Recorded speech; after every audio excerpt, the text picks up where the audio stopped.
honoring us with your presence, ladies and gentlemen, members of the state. I have two statements to make this evening, and after each statement, I will give a chance for maybe one question or clarification. Because of time, I have another engagement at 6 p.m., so I must leave here before 6. The first address is my exit address at the end of duty as Cabinet Secretary for Interior and National Administration. As you're aware, for the last 2 years, I've been the country's security minister, and I thought I owe the people of Kenya an exit speech so that we can account for the 2 years in which, by the grace of God, we have had the privilege to serve our country in that office. Since the 27th of October, 2022, I have had the immense privilege of serving our country as the Interior Minister. Appointment to this role was not only a humbling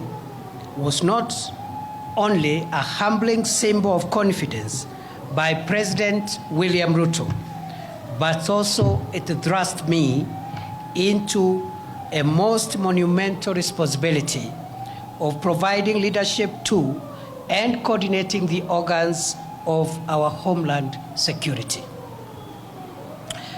For its unique complement of extensive functional control of Kenya's internal security infrastructure, the Interior Ministry has provided me with a once-in-a-lifetime opportunity to appreciate a little more profoundly the centrality of security to Kenya's primordial quest for inclusive prosperity for all its people.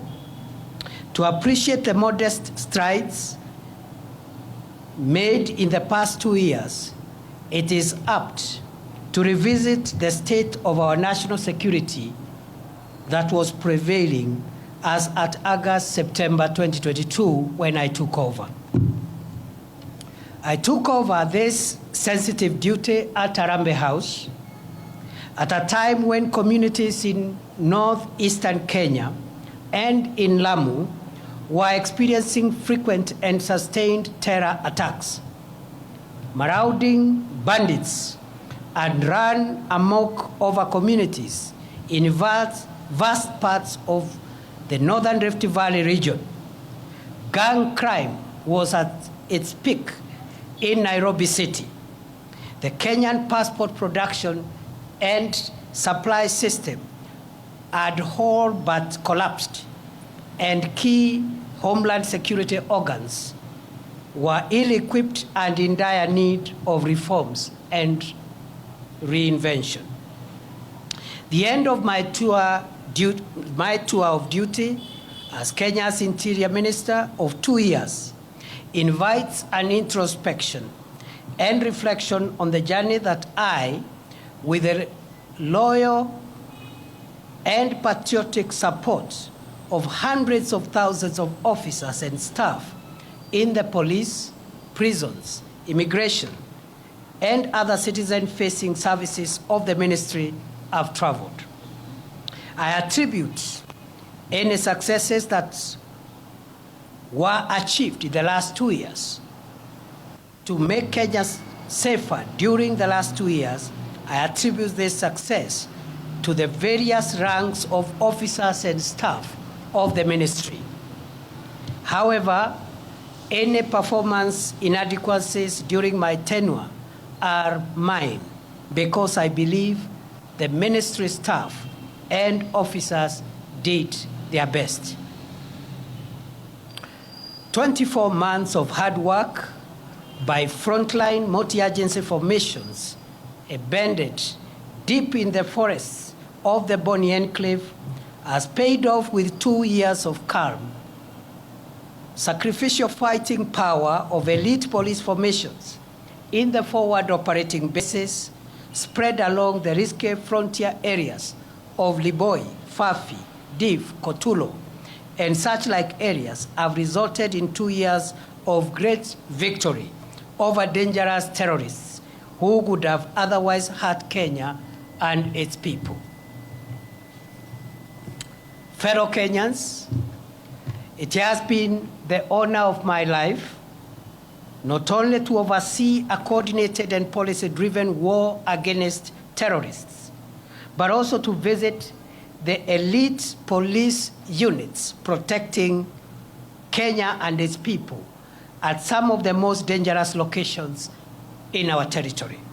Each moment, I had a chat or shared a meal or even took a selfie with security officers in the front line in the war against terror.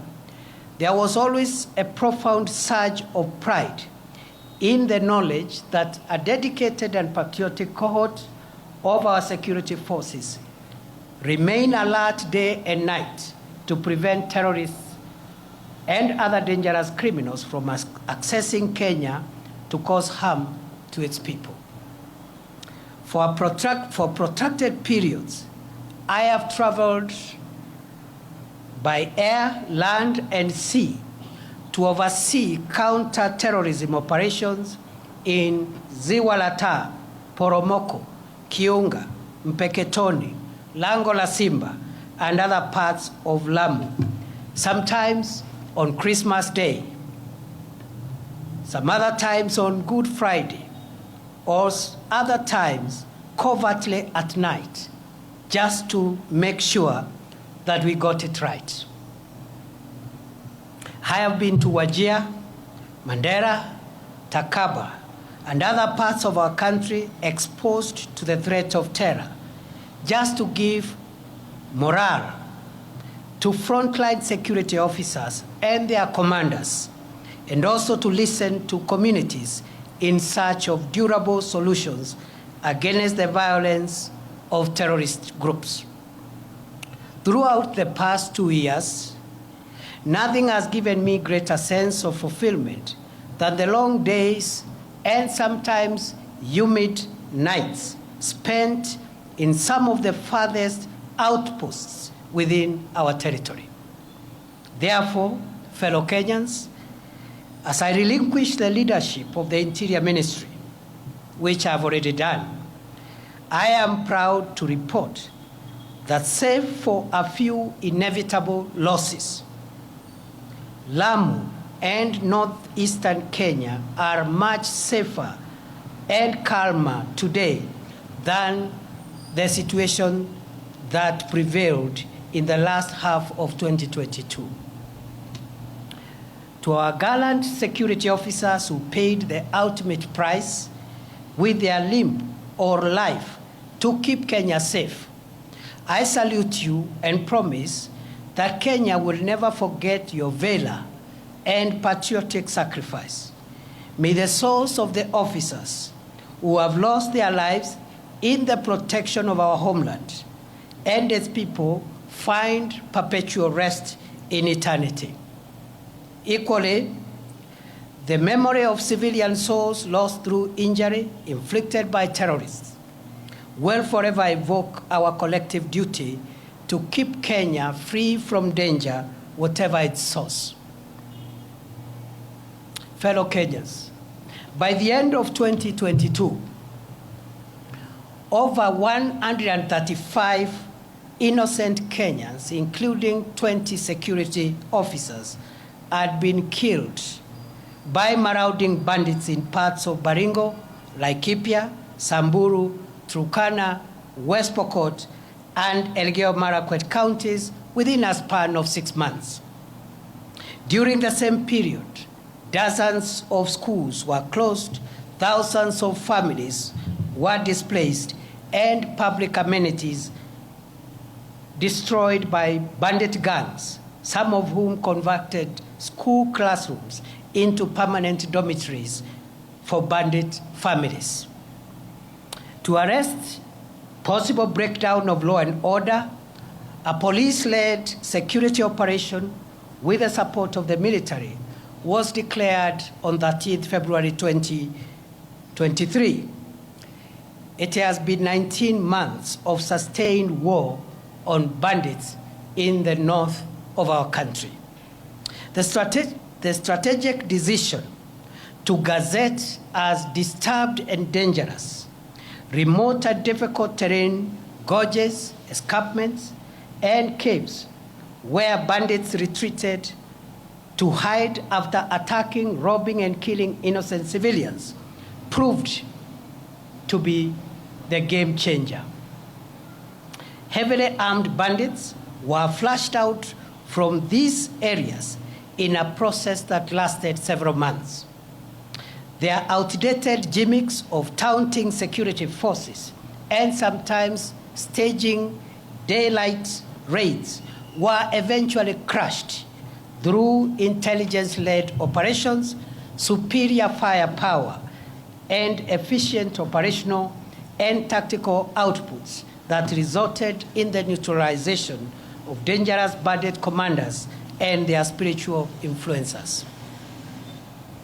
19 months after President Ruto ordered the most consequential security operation against banditry ever to take place in northern Kenya, the infrastructure that had sustained banditry for over 4 decades has been suppressed and dismantled.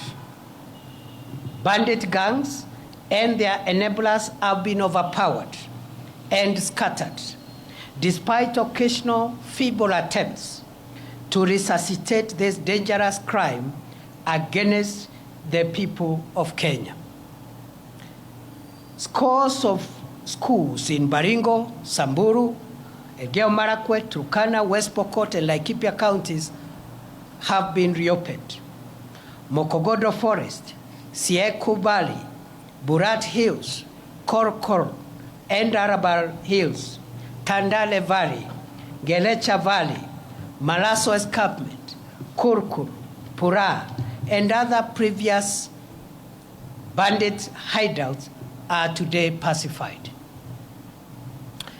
As I relinquish the reins at the Interior Ministry, I am grateful to God, to the commanders and officers of various security agencies, and to the communities for their help as we look forward to sustaining the prevailing peace in these previously bandit-infested areas of our country.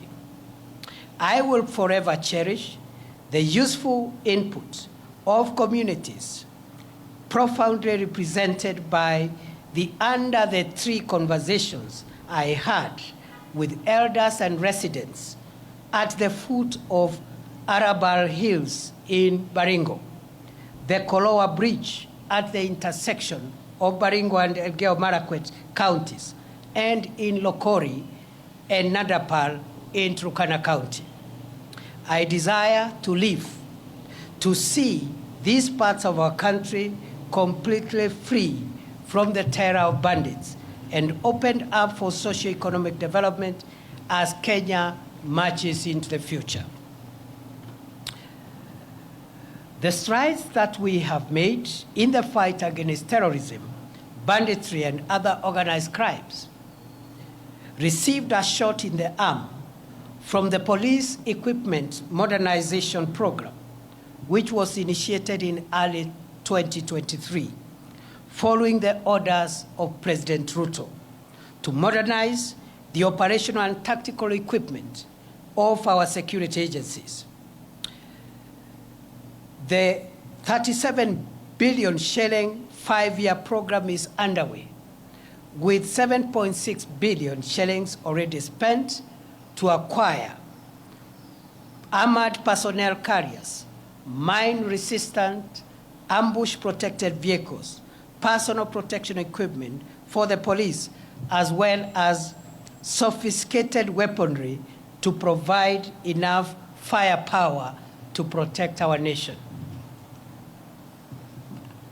Fellow Kenyans, by September 2022, our country's infrastructure for the production and supply of Kenyan passports had completely collapsed owing to the breakdown of printing equipment, huge supplier debts, and chronic corruption cartels that took advantage of the situation to extort money from desperate applicants. After many months of reorganizing and financing arrangements, as well as personnel deployment at the Immigration Department, I am proud to report that as I leave the ministry, the government has been able to acquire modern printers and all the pending supplier debts have been paid. The passport production and delivery waiting period has been reduced from more than 12 months in 2022 to 7 days at present. The backlog of 724,000 passports has been cleared, and the challenge now is to expedite the delivery process to clear the 85,000 uncollected passports that are ready. As I leave the reins of the ministry, I am proud to report that the corruption cartels of staff and members of the public that used to harass passport applicants have been dismantled, and 17 ringleaders, including immigration officers, are facing ongoing criminal prosecution. As I exit, I am convinced beyond doubt that the milestone of reducing the waiting period from the current 7 days to 3 days by the close of this year remain feasible. In the days ahead, we must confront and succeed in reforming the institutions of our national security. At the orders of President Ruto and in compliance with the Kenya Kwanza Manifesto, the process of reimagining and refashioning Kenya's security institutions began in earnest on 21st December 2022, when the Presidential Task Force on Reforms of the National Police Service, the Kenya Prison Service, and the National Youth Service was established. While the work of the task force took longer than expected due to the expansive terms of reference, its final report has already been presented to the President. And one of the last actions I took before I left the ministry was to gazette the National Steering Committee under the leadership of the Principal Secretary for Internal Security, with a mandate to ensure full realization and implementation of the groundbreaking proposals for reforming our police, prisons, and youth services to align them with the dictates of our progressive 2010 Constitution and the vision of underwriting the national ideal of securing Kenya from long-term internal and external security threats. Fellow Kenyans, throughout my tenure in office, I have benefited from direct support and encouragement of President Ruto. I thank him for giving me the privilege to serve my country as the Interior Minister for an uninterrupted 2 years. I am most grateful to the principal secretaries and officers of all ranks within the state departments and other agencies that fall under the Ministry of Interior for great teamwork, support, and encouragement. To our security officers, especially those assigned the sensitive duty of protecting the country from terror, banditry, and other organized crimes, I salute you all for your selfless and patriotic service to our country. I send warm greetings and best wishes to all officers, especially those in far-flung forward operating bases, our officers in the multinational security support mission in Haiti, as well as the ranks of the National Government Administration Officer System, the NGAO system, with whom I have developed close and cordial working relationships during the past 2 years. I pray that my successor will build on the gains we made and will succeed to roll back the emerging reports of mysterious disappearances, abductions, and femicide. Goodbye, and God bless Kenya and protect our dear country, our homeland, the Republic of Kenya. May we remain one nation of one people, united by our emblems, the map, the flag, and the national anthem of Kenya. Thank you.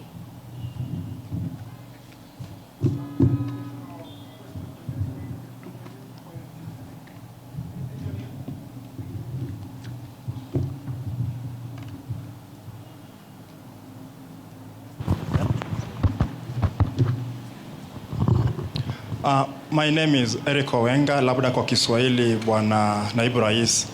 What do you speak of about your legacy in terms of abductions and extrajudicial killings that were rampant during your reign as the Cabinet Secretary of Interior for the past 2 years? Because Kenyans, some of the questions have not been answered in regard to the same. Can you exhaustively speak about it?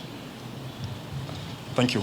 Yes, as you have, thank you very much for that concern. As I have said towards the last part of my statement, I have demonstrated how for 2 years, every day of my life, I have struggled to secure the country from crime and from people who would have caused us harm.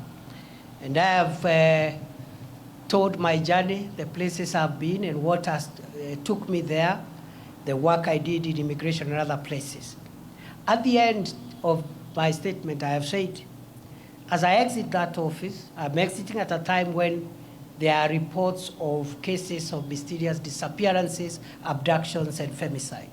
And I have handed over the responsibility of cracking down on those emerging reports of crime. And I wish him well, and I know he will succeed.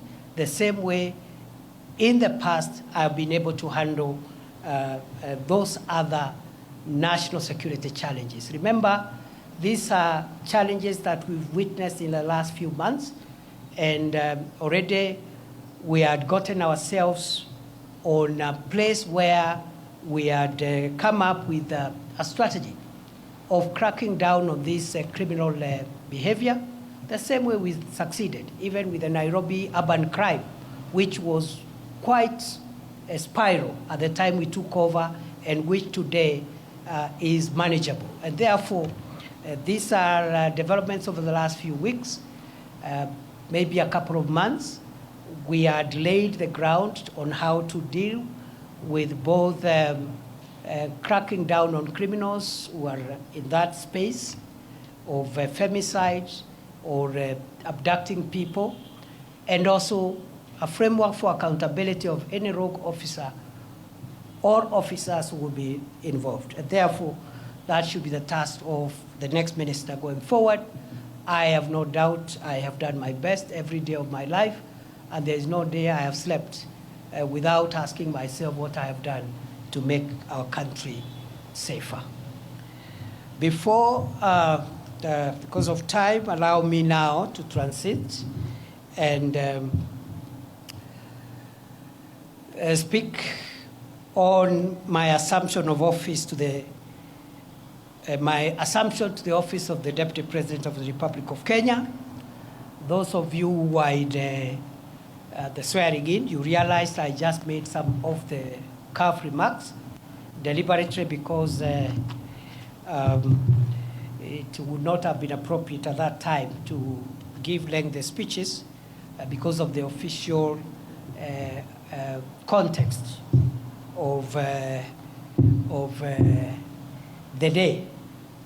So today is the day when I wanted to at least make a statement on my assumption of office. Fellow Kenyans, on 1st November 2024, as you are aware, I assumed the office of the Deputy President. That day was and shall remain the most momentous and significant day of my life.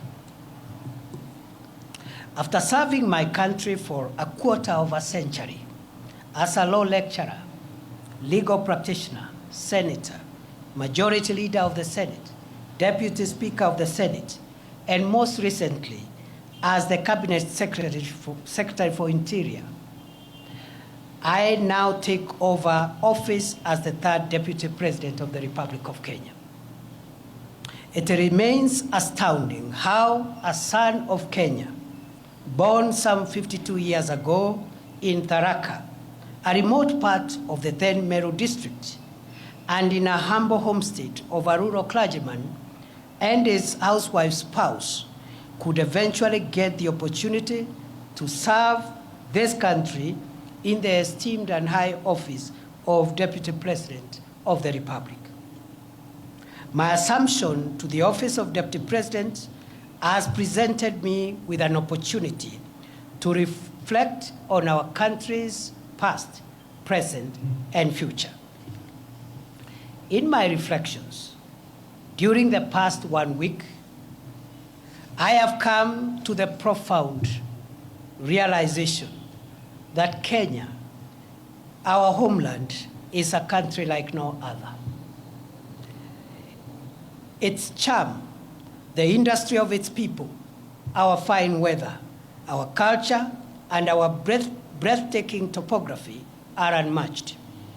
It is gratifying to see millions of patriotic Kenyans work hard every day, waking up early, sleeping late, to make a honest living, eat from the sweat of their brow, and build the country that they call home. While it is true that formidable challenges confront us today, it is also true that we always find a way to surmount obstacles and protect our country and its people from the shocks of the modern world.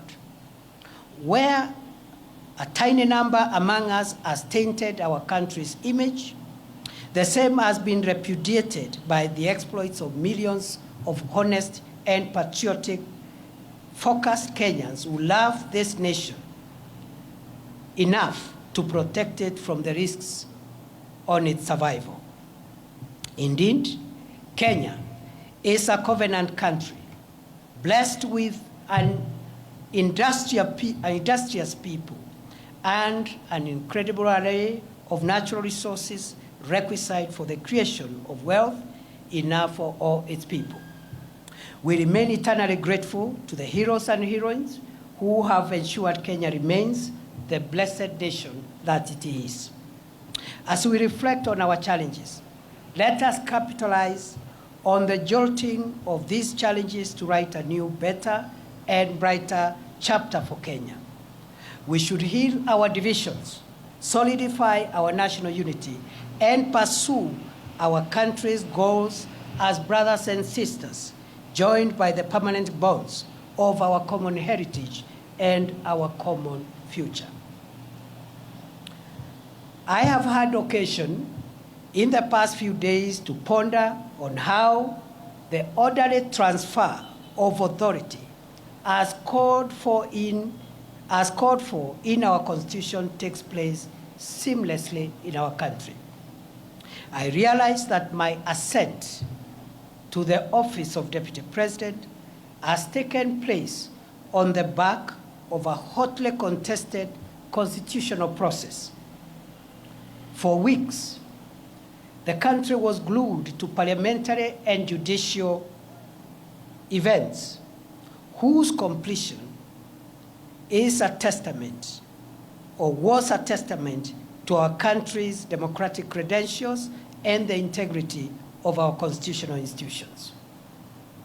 I am humbled to be of service to this country as its Deputy President, and to formally take the reins to support and assist President William Ruto and the team he leads towards the realization of his vision to deliver the transformation of Kenya. It is an honor to serve my country at such a time as this, when Kenya is moving forward and upwards to the heights that our forefathers envisaged when they fought for the establishment of our republic. The founders of our nation and those who fought to make us a free people triumphed over the oppressive chains of colonialism not only because they worked hard for it, but because they remained united. Today, as in the past, the quest for national unity is undeniably the most profound aspiration animating our national conversation. Why?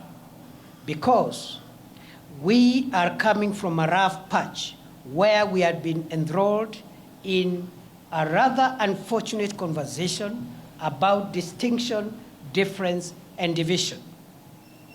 At a time when the country desperately requires a rallying call to pull together to steer our nation to greatness during these challenging times. Koitalel Somoei, Dedan Kimathi, Mekatilili Wamenza, and later Jomo Kenyatta, Ronan Gala, Oginga Odinga, Masinde Muliro, and many others worked hard to set free the whole of Kenya, not parts of Kenya where they were born or raised. They refused to see themselves as liberators of their places of birth, choosing instead to consider themselves as brothers and sisters connected by the common past of their ancestry and the shared future of the generations that would come after them. We learn from these gallant sons and daughters of Kenya that for us to defend our freedom, sovereignty, territorial integrity, and economic transformation, for us to overcome inequality, poverty, and the need in our midst, we must harness and aggregate the collective daily struggles of ordinary Kenyans for our common good. For the aspiration of forging a united Kenya to materialize, we must accept each other, recognize our equality, accept that diversity and difference among us are for building rather than destroying us. A united nation is better equipped to deal with the challenges and overcome the obstacles we face in an increasingly complex, unpredictable, and insecure world. Kenya's viability is guaranteed only if its diverse components and segments converge in pursuit of common ideals, notwithstanding our linguistic, ethnic, religious, or political orientations. As I assume the functions of the esteemed office of the Deputy President of Kenya, I pledge to support and assist President Ruto to canvass, defend, and accelerate national unity, but also to canvass, defend, and accelerate the implementation of the bottom-up economic transformation agenda on which his administration was elected 2 years ago. I will work with my colleagues in the cabinet, as I have done in my previous role during the past 2 years, as we look forward to opening a new chapter in our collective effort to deliver the economic transformation and empowerment of the people of Kenya to realize better standards of living. The government has made significant strides towards the transformation of our food security situation, health, education, as well as stabilizing spikes on prices of essential household commodities since September 2022. The government's resolve to introduce a higher education funding model that is student-centered and to roll out universal health, affordable housing, and other initiatives require constant communication for public buy-in, input, and feedback in the spirit of a people-centered delivery of our country's development agenda. I have no doubt whatsoever that well-crafted public-private partnership projects are essential for the realization of strategic public sector infrastructure development projects and will cushion our country from incurring unsustainable debt for financing our country's development needs. As we pursue Kenya's economic transformation and strengthen the bonds of our national unity, now is the time to ask every citizen to introspect on their contribution towards the actualization of the Kenya we all want to live in. The values of honesty, hard work, patriotism, family, and all other values of our civilization, faithfully transmitted through generations, makes it possible for us to transform this country into a more inclusive, equitable, and cohesive nation in which every citizen is able to live free from fear and want. A Kenya where every citizen has a realistic opportunity to attain good health, wealth, and safety. Our ambitious ideal for a new Kenya will be actualized by sacrifice, hard work, pulling together, eschewing the blame game, and loving Kenya more than our subnational affiliations. It is possible to converge our diverse subnational interest into broad collective national interest as the surest way of realizing Kenya's viability as a solid, respected, competitive, devolved, modern, democratic, plural society able to assert itself in the world for centuries to come. Only a country of opportunity that Kenya is can cause the little village of Irunduni, tucked in the outskirts of the unassuming hamlet of Mukodhima in semi-arid Tharaka, to produce the country's deputy president. I grew up in a competitive environment, learned to manage scarce resources in a large family of 9 siblings, raised by peasant parents, and introduced to the values of respect for others and respect for authority, the love for God, and the love for country, considering other people's needs before my own needs. These values would later be firmed up through my education journey in the schools and the universities I would attend later in life. That it has been possible for me to come this far confirms that in this country there is no reason anymore why a child born in Moyale, Loitoktok, Nyahururu, Lodwar, Nyansiongo, Malindi, Ugenya, Kadhonzweni, Elwak, Kimilili, Lungalunga, Maralal, or anywhere else within this great country cannot aspire to rise to any office. I am truly blessed to be a son of Kenya. May God bless and protect our dear country, our homeland, the Republic of Kenya. May we remain one nation of one people, united by our emblems, the map, the flag, and the national anthem of Kenya. Thank you and God bless you.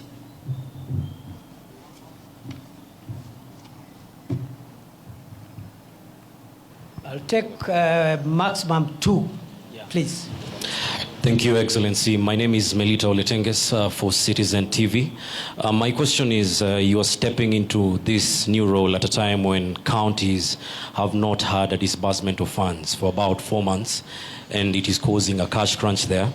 And now that you're going to also be the chair of IBEC, how do you tend to accelerate this and ensure that services in the counties roll as they should be?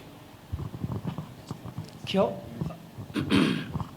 My name is Sydney Chazima. My question goes to what you've mentioned about national interests. And recently, while performing your duties as the Deputy President, You spoke before the judiciary at the 12 years anniversary for the Supreme Court, and you mentioned that there need to be a place where the courts consider the national interest as opposed to the public interest. Someone may misconstrue this as the executive trying to exert its pressure on the courts. What would you make of this? Thank you. Those are very good questions. I would like to respond to them as follows. It is true there is a bit of cash disbursement delay for counties, which is unfortunate. But I think the context for that situation is that this country in the last 2 years have come from a very difficult macroeconomic situation. And it has taken 2 years of hard work under the leadership of President William Ruto to tackle the macroeconomic stability of the country, stabilize the shilling, stabilize essential food prices of essential commodities, including fuel, and so forth and so on.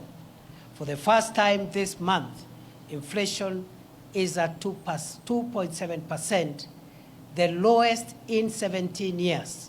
The last time the inflation was at that level was in 2007, just before the post-election election violence, at the peak of President Kindiki's best economic situation.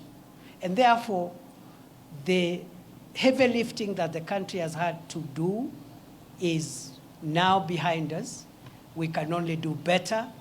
I am going to convene as soon as possible a consultative forum under the auspices of IBEC, and I believe the short-term issue around disbursements should be tackled in a more sustainable manner, so that we don't just release what is outstanding, but we find mechanisms of ensuring that we don't have similar delays in the days ahead. So that is something that I'm seized of. Just the way we have tackled other issues and economic challenges, we're going to tackle the disbursement to counties promptly, and that is what the Constitution requires, that the national government must ensure that counties receive their funds within the required time. Secondly and lastly, I've been asked to comment about the comments I made at the Judges' Conference. And at the Judges' Conference, I said, first and foremost, that conference was not a meeting between the executive and the judiciary. It was a conference for the court to introspect and reflect on how the judiciary has performed, especially the Supreme Court, in shaping the jurisprudence of our country and interpreting our Constitution. And therefore, it was an opportunity to look at the successes, the challenges, what has been done correctly, and what perhaps needs to be relooked. It's in that context that I gave the views from where I sit, based on my legal background. I made the remark that I believe the Supreme Court of Kenya has done a fantastic job in interpreting the Constitution. For 12 years, what the Supreme Court of the Republic of Kenya has done is equivalent to what some Supreme Courts have done in 50 years. So we are very proud that our institutions are not only efficient, but they are on a trajectory of fast maturity. At that point, because it was a moment for introspection, I said, the jurisprudence that the court has given us about public interest is very refreshing and welcome. And then I remarked, going forward, as the Supreme Court consolidates its own jurisprudence and enhances it, perfects it, it is worth reflecting, even beyond public interest, whether our Constitution allows our Constitution allows the court to distill existential values of the state. And I told the meeting that those existential values are found in two places. One in chapter 1, which is the foundational chapter that establishes our country, defines what Kenya is, the map, the territory, the coordinates, and the fundamental principles, including devolution. And then chapter 14 on national security. Article 238 in particular contains some elements of what one would call existential and primordial elements of the existence of Kenya. That Article 238 says that there are certain core interests of Kenya that must be protected. And that's why the organs of national security are established, to make sure that Kenya does not disappear. It survives. Territorial sovereignty of Kenya. That's why our KDF will do whatever it takes to make sure that other nations, enemies of Kenya, don't overrun us. The territorial integrity of Kenya, that no foreign country can violate our airspace, our land, or our sea space. And then it goes on to discuss a few other existential, very, very critical foundational interests of the nation. And so what I was asking, I said maybe the courts needs to think whether we can have a hierarchy of national interests. The general public interest on everything else, and very basic and existential interests on which the survival of the nation rests. Because, for example, when we have had, for example, challenges in allowing the people of Kenya to exercise their rights, which are protected in the Constitution, we have seen, for example, that that right, for example, need also to be balanced in the need to protect the country and constitutional institutions. Because we saw an attempt to violate the Chief Justice's chambers by people who are expressing their rights, which is correct. But you see, if you destroy the emblems that makes the state to exist, burn down parliaments, you know, those are extreme measures. And all what I said, just to be brief, I was not prescribing. I was just asking the judges to provide leadership, as is their mandate in the Constitution, to tell us whether there is a hierarchy of interests. Because the other commercial issues, the public interest is easily discernible. But sometimes there could be a conflict between what is popular or what the public is saying and the existence of the state. And I provided evidence at chapter 1 of the Constitution, which is the foundational principles, and Article 238 that tells our organs of national security to protect the borders of Kenya, to protect the existence of Kenya and its institutions. That balance the court should help us to interpret. I know I've spoken a lot of English, but that's what it is. I wish you well. It is good to see you. We are going to have regular interactions. On a light note, you know, the other job was a bit constraining because of the operational support that required me to be where action was taking place in terms of defending the country's vital interest of homeland security. But with a new role, I'll be much more available. We are open to the input of the people of Kenya. We are open to even positive criticism from the media, from civil society, so that we can all converge our various views and opinions on how we can build a stable, solid democracy called Kenya. Asanteni sana, Mungu awabariki.